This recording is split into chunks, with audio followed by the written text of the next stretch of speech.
very first episode of the Blow the Whistle podcast. I'm your host, Quinn, alongside my partner, Bianca.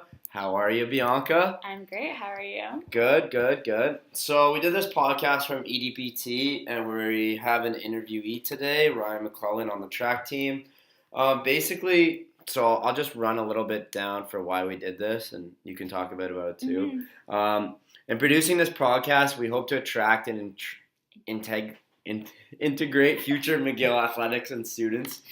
We want to encourage and promote the history of McGill. It's been around for over 100 years, and produced a lot of great athletes every year. So we thought this podcast would provide insight for athletes to learn about other sports, future upcoming events, as well as stories from alumni on how McGill fulfilled and enriched their college expectations and experiences. So we thought it would be a good platform to extend to the athletic community and possibly create more recognition among a lot of great sports at the school. So. Yeah, no, simultaneously, this is a platform where students can be informed and related to athletes in their field of study, creating a larger horizon for McGill's athletic department, a school praised and noted primarily for its academics.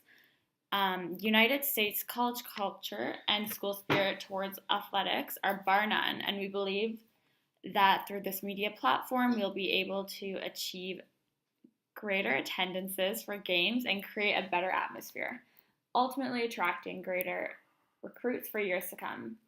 Throughout the interviews with alumni and current students in the McGill athletic community, we believe we can capture a large target audience and create a positive impact on students' perspectives for athletes.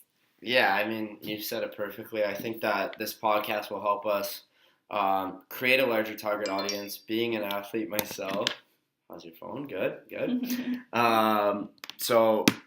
There's so many students at McGill. It's kind of sad sometimes to see the attendance and the lack of recognition our sports teams have. So we think this would be a good way to implement and create some awareness. Kind of get the word out there. Yeah. Sure. Being a fan, what do you think your favorite sporting event was? I would say the carnival hockey games, because you get a lot of your friends out there. You're all kind of partying. It's a good atmosphere, great energy. And it definitely brings a little recognition and kind of gets the students thinking about something other than school. Yeah, exactly. And playing in it too from another perspective. It's so cool. It's like 1,000 people, 1,200 people. Everyone's screaming. Everyone's having a good time. Like, we wish every game was like that, but hopefully after this podcast we can get it closer to that. So we'll see. That's the goal. So a couple upcoming events we'll go through. We have the Varsity Gala on April 6th. So some of the awards are Male Athlete of the Year, Female Athlete of the Year, Freshman of the Year, and pretty much Team of the Year. So who do you think would be the Team of the Year? I know the women's hockey is nominated. They finished second at nationals. I know women's volleyball is nominated. And a couple of other teams, and Redmond Swimming are nominated. Who do you think is going to win this year, Bianca? I know you follow all of them religiously, but who do you think? Well, trick question, because I think they'll all do amazing, but I think the women's hockey team is going to clean up this season. Yes, I think so too. They had a good showing at nationals. Good season. They weren't expected to do that great, but they fulfilled our school's expectations and spirit, and thought they had a great year. So I mean, what would you say for students coming in and to grow the athletic program? How would you say we can do that collectively as a whole? Is it better marketing? Is it possibly discounts on certain alcoholic beverages? What would you say? I think that definitely is a good option to get like better community integration. I think just like even attending some sports games, like seeing what's up, like trying to get involved in extracurriculars. I know school can get pretty tough, so it's a good distraction from that. yeah, no, I think it'd be great to get the athletic spirit. Yeah, let's get it going. So with that, let's start our first podcast, and we'll go to the interview right now with Ryan McClellan. So thank you. Thank you.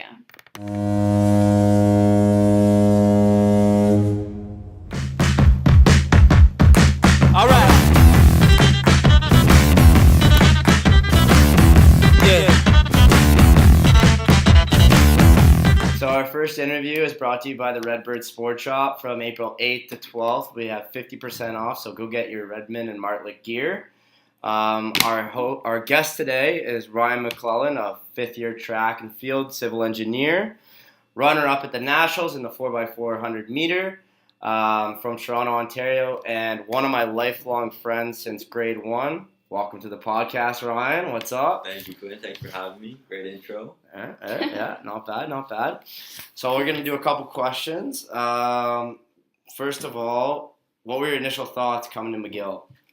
Coming to McGill, I was definitely really excited. For me, I wanted to stay in a big city and heard a lot of great things about Montreal. Did a bit of a visit. Like you said, I do track here, so I knew McGill was a great school academically and could do track at the same time. So that was something I wanted to do as well. And yeah, just as an 18-year-old kid, there's not many other places you'd want to be other than Montreal. So. Yeah, for certain reasons. Definitely different than other places in the country, we will say. So a big accomplishment for you was placing second at Nationals for the 4x400 meters. What was that year like? And the guys, do you still talk to them? I mean, are you still friends? How was that year for you guys and that experience placing second in the whole country? Yeah, that was unreal. I mean, that was in my first year, and kind of for 3 years after that, we medaled every year in the relay at Nationals. So I came in as a younger guy, and we had a group of really great vets already established, and they kind of stuck there throughout those first 3 years. So just having guys to learn from, having guys always around who are really elite, really helped in training, really helped in races. They had a lot of knowledge just to give me, but also at the same time, when it's a relay and you're at Nationals for your first time, it's a really nice calming effect having like older guys there. Mm-hmm. So yeah, that was really great. And then the feeling never gets old. Like every year we went, it was so much fun. And like, where was it that year? That year was in Windsor, and it's been in Windsor a couple times since I've been here because there's not that many indoor tracks in Canada, so they kind of just do like a tight rotation. Yeah. But yeah, no, still in touch with those guys today. Some of them are like from Ontario, so I see them in the summer. Some of them are from out west and come visit a bit. So nice. Yeah, stay pretty tight. So yeah, leading into outdoor and indoor track. So with your university season only being indoor for track, how does it affect your training and race schedule? Yeah, it's definitely unique because as a track athlete, you always kind of want to emphasize your outdoor season. Mm-hmm. That's always a big focus for us, but unfortunately, university ends kind of early in the year, so we can't do too much outdoor stuff. So you definitely have to focus a lot more on indoor than you'd like. I mean, people usually don't like training too much inside because it's just tougher on your body and the races are tougher. But yeah, just try not to totally kill yourself through the indoor season because you have to save up and do a bunch of outdoor races as well. And trying to like keep a nice balanced training plan is always tough, but it's just like an added effect that you have to take into consideration when you're doing Canadian track at least. Yeah, question. Sure. How do you balance your school schedule with your training schedule with your social life? That's also something that's super tough, especially when the season is kind of going through both semesters sometimes, and it goes late to the second semester. So it's always tough with school. Obviously, you have midterms during a lot of our championship meets.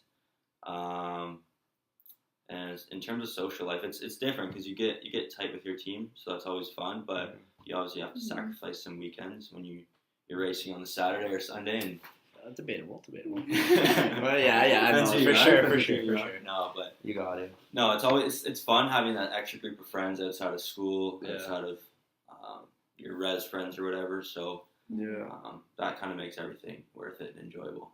And going into that, you were in res. What res were you in? New res? I was in Douglas. Oh, Douglas. Yeah. So that leads to first year, and what are the classic first year mistakes people have or people make? Maybe as a student athlete, maybe in athletics, maybe in social life. But I mean, you're moving away from home at 18. You're young. You cut out freedom. What would you say are the biggest mistakes for kids in being first years? Yeah. To start in terms of just athletics, I think a lot of kids try to just overdo it and impress their team or impress their coach. So I know for me, like just not taking care of your body, kind of just like trying to do everything, it definitely burns you out a bit in your first year. So you got to be wary of that. And then at the same time, like you said, you're moving away for the first time. So you want to have fun. You want to like explore the city a bit. And that just adds to the whole overdoing it thing. You kind of just try to do everything, meet everyone, do everything that you can do in sight, and it definitely takes a toll on your body. And a lot of kids kind of don't perform as well on the track, and then can also definitely affect your school if you're not allocating enough time to that. So, yeah, just balancing for sure is the biggest challenge the first year. Oh, yeah. Yeah, so now into fifth year with only a couple of weeks left to graduate. What are your plans after McGill in both athletics and the workplace? Yeah, it's definitely weird coming up in the last few weeks. I definitely like to keep running. I feel like I was a little bit of a late bloomer, so I want to see what I have left in that. And while I'm still young, I think I can kind of work for the rest of my life. So while I can, I'd like to see what I can get out of athletics. But yeah, as for work and stuff, kind of just all up in the air right now, considering going back to school, get an extra degree so I can work in something that I kind of enjoy a bit more. But yeah, I'm trying not to put too much pressure on myself. Still like to think I'm young, so I have a bit of time at least to figure it out. You're not like the hockey guys who are graduating at 28 years old. What's up? More time now. Yeah. But yeah. All right, I think that's pretty much it. Thanks for Thanks for being a great guest. Yeah, our first guest, mind you, and hope you enjoyed the podcast. And thanks. Yeah, no, a lot of fun. Thanks for having me again.